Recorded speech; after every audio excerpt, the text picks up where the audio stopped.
Something I've been wanting to share, guys. Aside from everything that's been happening across the United States, this is one of my teenage experiences involving having been handed a responsibility I had no clue what to deal with. Excuse me. Anyways, I think I was 15 or 16, maybe 14. And my grandfather came home one afternoon from work, really quiet. Usually he would storm in going, "What's for dinner, woman?" And then she'd tell him. Well, that day, both Grandma and my aunt, my dad's sister, were gone. They said some cryptic thing like, "I want you to take care of your grandfather when he gets home. He's probably not going to be himself." Oh boy, they weren't kidding.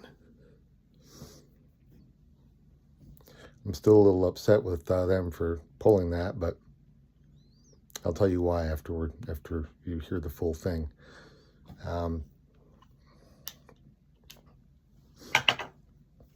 The background on Gramps was that he was a tool and die maker for Detroit Trenton Channel Power Plant, Detroit Edison Trenton Channel Power Plant for 48 years up to this point. As it turns out, this was his last day. So when he came home, he was extremely upset, very concerned.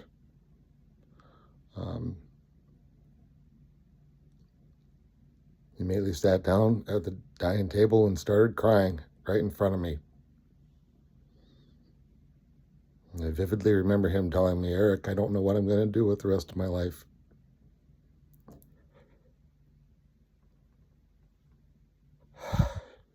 Anyways, yeah, it's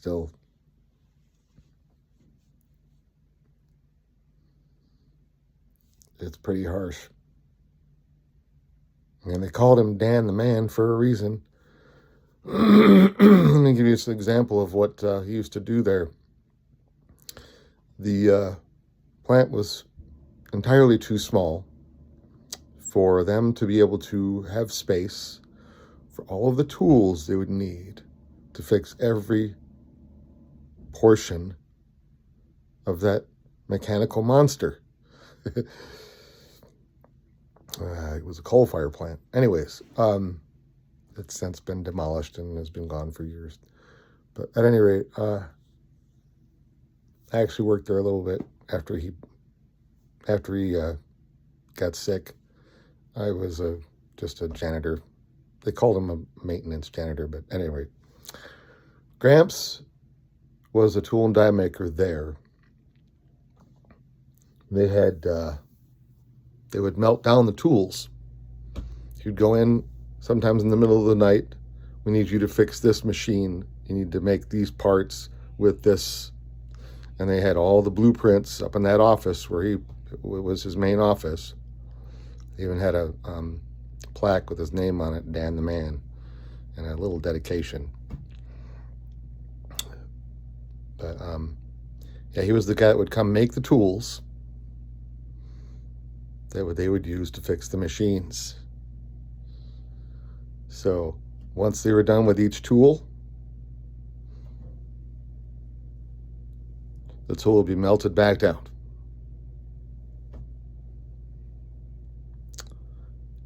And that was his job. 48 years.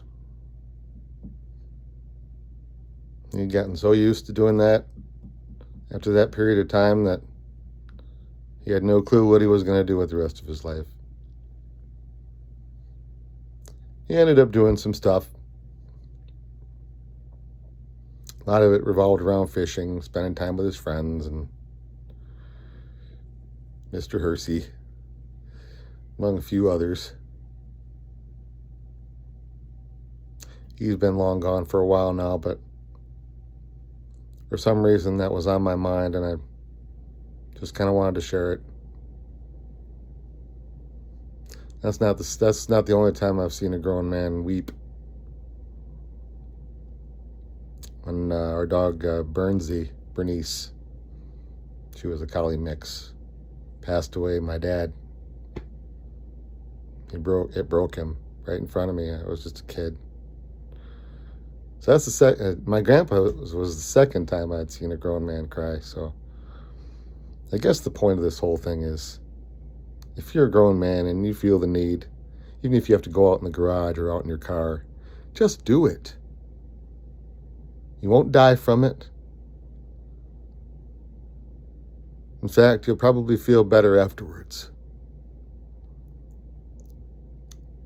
When my dog Ruby recently died, like, I was a mess, of a puddle of water on the floor.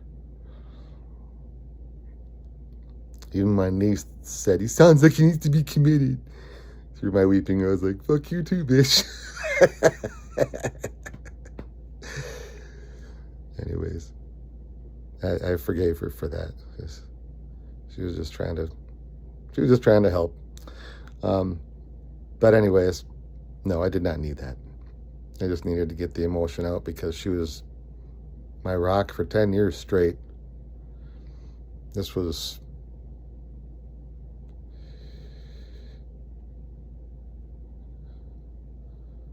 three months and 1 year prior to her death, when my dad died. And Ruby died shortly afterward. Anyways, had a lot of deaths. My best friend of 31 years died like in 2015. My nephew died. A shit ton of friends from not just when I was a kid down in Trenton, but I heard a bunch of my grade school classmates died after. I heard this after high school, after graduation. I was just like, I didn't hang out with any of them, but I mean, what is going on? Endless. Like, when I die, the first thing I'm gonna do is punch death right in the mouth. And go, what the fuck? Why are you singling out me and my family? Fucker. All right. I guess I'm done ranting. If you made it this far, thanks. I love you too. Have a good night. Peace.